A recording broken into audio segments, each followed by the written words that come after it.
Hallelujah. सभी को जय मसीह की। मैं अमरीक जॉय आज एक बार फिर प्रभु पिता का धन्यवाद करता हूँ कि प्रभु पिता ने आज एक बार फिर समय दिया कि प्रभु पिता के वचन आपके साथ बांट सकूं। अगर अभी तक आप लोगों ने मेरे चैनल को सब्सक्राइब नहीं किया तो आप मेरे इस चैनल को सब्सक्राइब कर लें, साथ में जो बेल आइकन उसको टच कर लो ताकि आने वाले वीडियो का नोटिफिकेशन, उसकी जानकारी आपको तुरंत मिलने पाए और आप मेरे साथ इस वीडियो के अंत तक बने रहें। वीडियो पसंद आए शेयर करना, कमेंट करना, लाइक करना, नहीं पसंद आए तो कोई बात नहीं, आप इसको डिसलाइक करना, पर जो भी फैसला करना पूरा वीडियो देखने के बाद ही फैसला करना।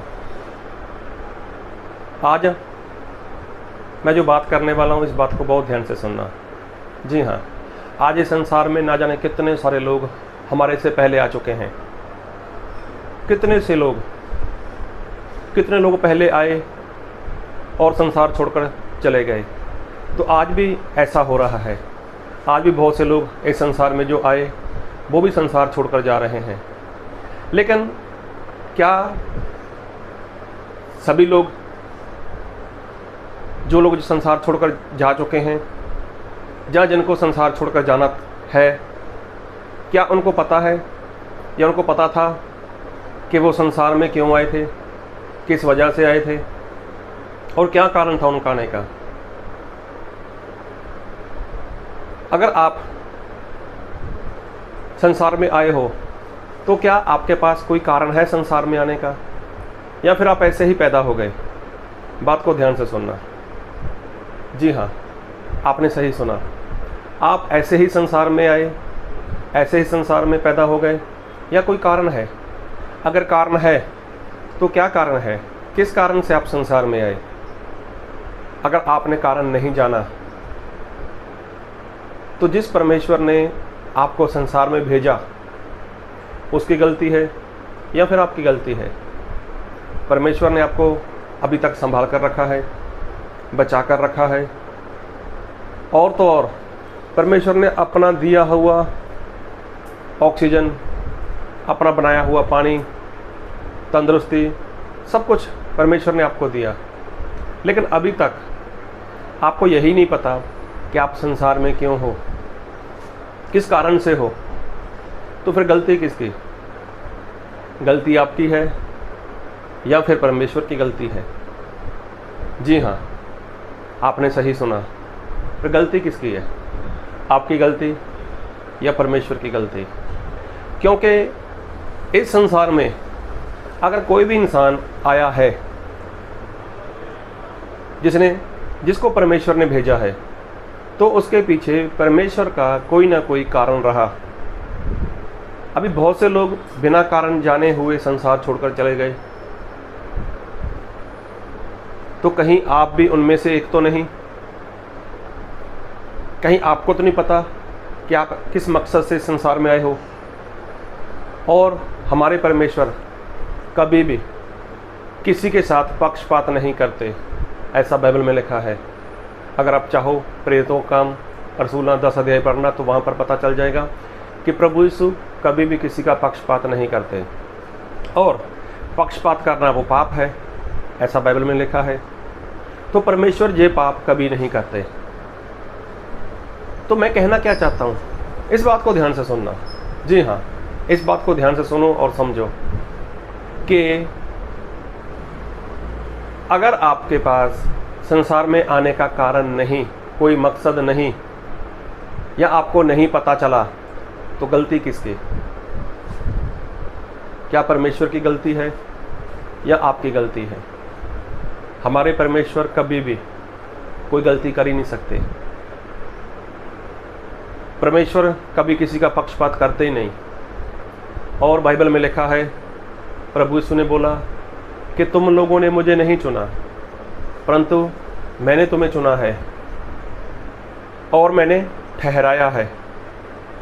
तो देखो, चुनाव किसकी ओर से है? चुनाव परमेश्वर की ओर से है। तो परमेश्वर ने किसको चुना? एक वचन पढ़ूंगा आपके लिए, और मैं पढ़ूंगा आपके लिए यिर्मयाह उसका 1 अध्याय उसके 4 और 5 वचन। तब यहोवा का यह वचन मेरे पास पहुंचा, गर्भ में रचने से पहले ही मैंने तुझ पर चित्त लगाया और उत्पन्न होने से पहले ही मैंने तेरा अभिषेक किया। मैंने तुझे जातियों का भविष्यवक्ता ठहराया। देखो यहाँ पर लिखा है, परमेश्वर का दास बोलता है कि परमेश्वर ऐसा बोलते हैं मुझसे कि मैंने तुझे तेरे माँ के पेट से ही तुझे पसंद कर लिया, तुझे मैंने ठहराया हुआ है। मतलब परमेश्वर ने पसंद किया तो कहाँ से पसंद किया? माँ के पेट में आने से पहले। देखो एक बार फिर पढ़ूंगा, गर्भ में रचने से पहले। देखो गर्भ में जब उसकी रचना हुई उसके पहले परमेश्वर ने क्या किया? मैंने तुझ पर चित्त लगाया और उत्पन्न होने से पहले ही मैंने तेरा अभिषेक कर दिया। देखो परमेश्वर ने यिर्मयाह के बारे में ऐसा बोला। तो क्या परमेश्वर पक्षपात करते हैं? नहीं, परमेश्वर कभी भी किसी का पक्षपात नहीं करते। ऐसा हमने बाइबल से पढ़ा है। एक वचन और पढ़ूंगा आपके लिए, और वचन को बहुत ध्यान से सुनना। और मैं पढ़ूंगा गलातियों उसका 1 अध्याय उसके 15 वचन से। परंतु परमेश्वर की जिसने मेरी माता के गर्भ ही से मुझे ठहराया और अपने अनुग्रह से बुला लिया। अब यहाँ पर देखो परमेश्वर का जन संत पौलुस बोलते हैं कि परंतु परमेश्वर की जिसने मेरी माता के गर्भ ही से मुझे ठहराया और अपने अनुग्रह से बुला लिया। तो यहाँ पर संत पौलुस बोलते हैं कि परमेश्वर ने मुझे कहाँ से पसंद किया? मेरी माँ के पेट से। माँ के पेट से मुझे पसंद किया। और लिखा है बाइबल में, जब इच्छा हुई कि मुझ में अपने पुत्र को प्रकट करे कि मैं अन्य जातियों में उसका सुसमाचार सुनाऊं, तो मैंने मांस और लहू से सलाह ली। तो ना मैंने मांस और लहू से सलाह ली। देखो मैंने मांस और लहू से सलाह नहीं ली, क्योंकि परमेश्वर ने मुझे मेरी माँ के पेट से पसंद किया, मेरी माँ के पेट से मुझे चुना है। तो देखो संत पौलुस भी यहाँ पर बोलते हैं कि मुझे परमेश्वर ने पसंद किया, परमेश्वर ने मुझे चुना है।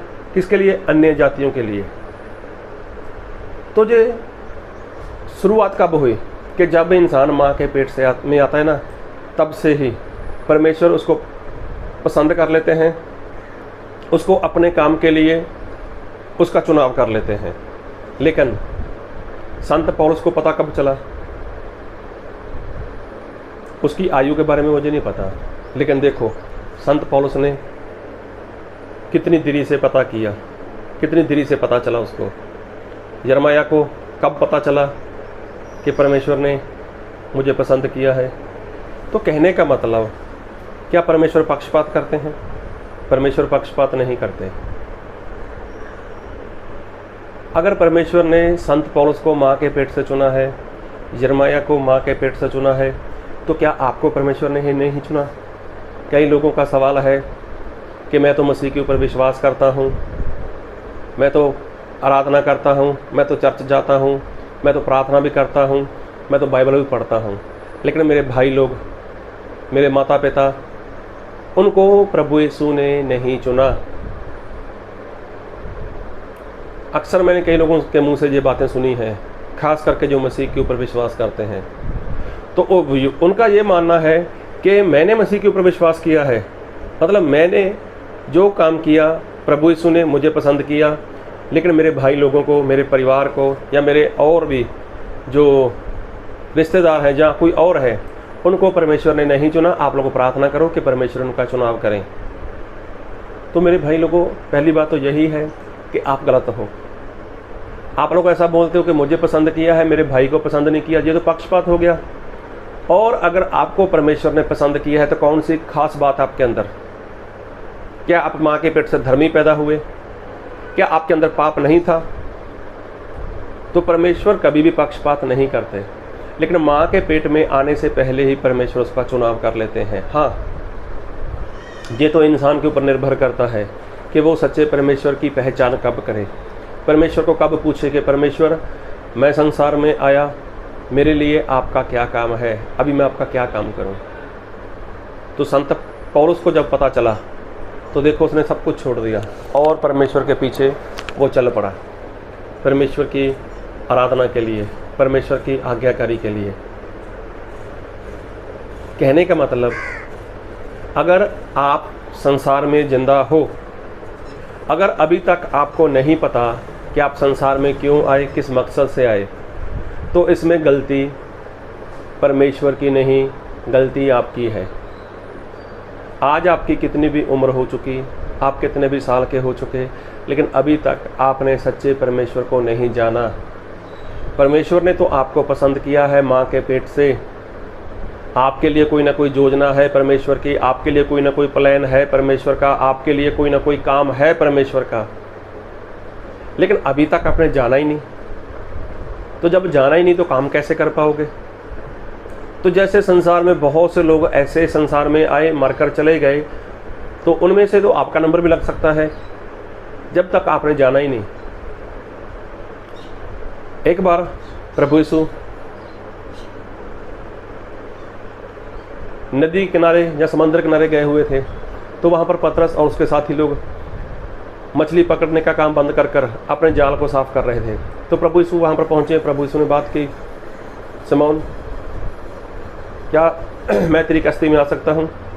तो पतरस ने बोला, हाँ आइए, कोई बात नहीं। तो प्रभु यीशु वहाँ पर खड़े होकर, कश्ती में खड़े होकर प्रभु यीशु ने प्रचार करना शुरू कर दिया, क्योंकि प्रभु यीशु मसीह के पीछे एक भीड़ थी। और उसके बाद क्या हुआ, जब वचन की सेवा खत्म हुई, तब प्रभु यीशु ने पतरस से बात की, तुम लोगों ने कुछ पकड़ा? पतरस ने बोला, नहीं, हमने कुछ नहीं पकड़ा। तो प्रभु यीशु ने बोला, कोई बात नहीं, अभी जाल डालो। तो पतरस ने बोला, हमने पूरी रात मेहनत की, हमें कुछ नहीं मिला। लेकिन फिर भी पतरस ने प्रभु यीशु मसीह को बात को मानकर जाल डाल दिया। और लिखा है बाइबल में कि ढेर सारी मछली उसके जाल में आ गई, और इतनी मछली थी कि पतरस उस जाल को खींच नहीं सका। तब उसने अपने साथी लोगों की सहायता ली और उनको मछली निकालने के लिए अपने पास बुलाया। और ये सब कुछ चमत्कार होने के बाद पतरस ने प्रभु यीशु को बोला, मैं पापी हूँ, मुझसे दूर चले जाओ। लेकिन उसके बाद एक वचन पढ़ूंगा, लूका उसका 5 अध्याय उसके 10 वचन से। और वैसे ही जबदी के पुत्र याकूब और यूहन्ना को भी, जो शमौन के सहभागी थे, अचंभा हुआ।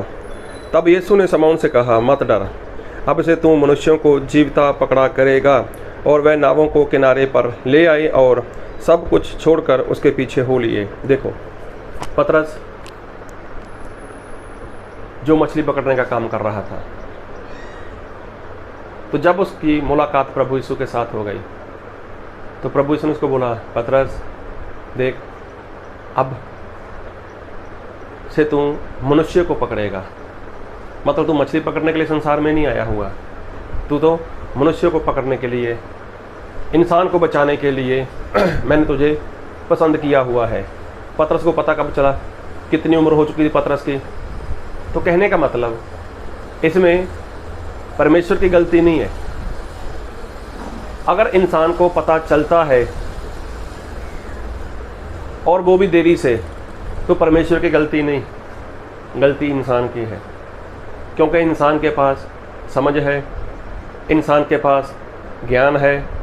सोचो वो कहाँ से कहाँ पहुँच जाता है, कैसे वो चलता है, कैसे वो रहता है।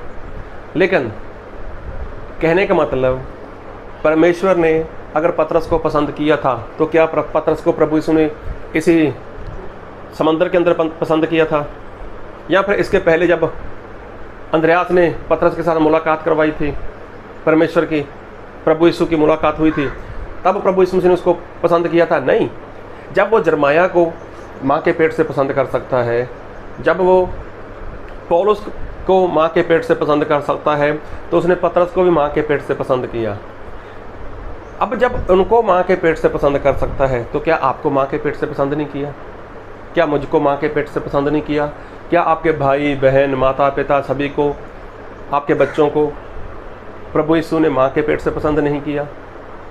तो सभी को तो माँ के पेट से पसंद किया। अगर प्रभु यीशु ने किसी को पसंद नहीं किया, तो समझो प्रभु यीशु ने वहाँ पर पक्षपात कर दिया। तो बाइबल में साफ लिखा है कि प्रभु यीशु किसी का पक्षपात नहीं करते। तो इसका मतलब, अगर आज आप संसार में हो और आपने विश्वास भी किया है प्रभु यीशु के ऊपर, फिर भी आपके पास कोई काम नहीं, आपको नहीं पता चलता कि आपको क्या करना है, आपको नहीं पता चलता को आपको प्रभु यीशु ने किस काम के लिए बुलाया है, तो सही में गलती प्रभु यीशु की नहीं, आपकी गलती है। क्योंकि अगर आप मत्ती 20 अध्याय पढ़ोगे ना, तो वहाँ पर प्रभु यीशु ने एक बात बताई थी कि कोई इंसान था जिसके पास एक बाग था, तो बाग में काम करने के लिए उसको मजदूर चाहिए थे। अगर आप चाहो तो पूरा वचन पढ़ लेना आप। तो वो मजदूरों की खोज में निकला और जो जो लोग मिलते गए, 1 घंटा रहते हुए तक भी उसको अपने बाग में काम करवाना था। तो देखो, ये कोई और काम नहीं है, ये प्रभु यीशु के राज्य की बात है। तो प्रभु यीशु को मजदूर चाहिए, काम करने वाले चाहिए। तो अगर आप संसार में आए हो, अगर आपको प्रभु यीशु ने माँ के पेट से चुना है, तो अभी आपको जानना है कि किस मकसद से प्रभु यीशु ने आपको चुना है और क्या काम है आपके प्रति, आपको क्या काम करना है। अगर आपने विश्वास ही किया है लेकिन कोई काम नहीं किया, तो क्या फ़ायदा उसका। इसका मतलब आपको काम करना है, और काम भी वही करना है जिस काम के लिए आपको प्रभु यीशु ने पसंद किया है, जैसे पौलुस को अन्य जाति लोगों के लिए पसंद किया था। तो बस, अगर आपको नहीं पता चल रहा, तो इसमें गलती परमेश्वर की नहीं, गलती आपकी है। तो आप जान लो, आप अपने में सुधार लेकर आओ, और जो काम प्रभु यीशु मसीह आपको कहें उसको ईमानदारी के साथ करो। प्रभु आपको इस वचन से बहुत आयत की आशीष दे। आमीन।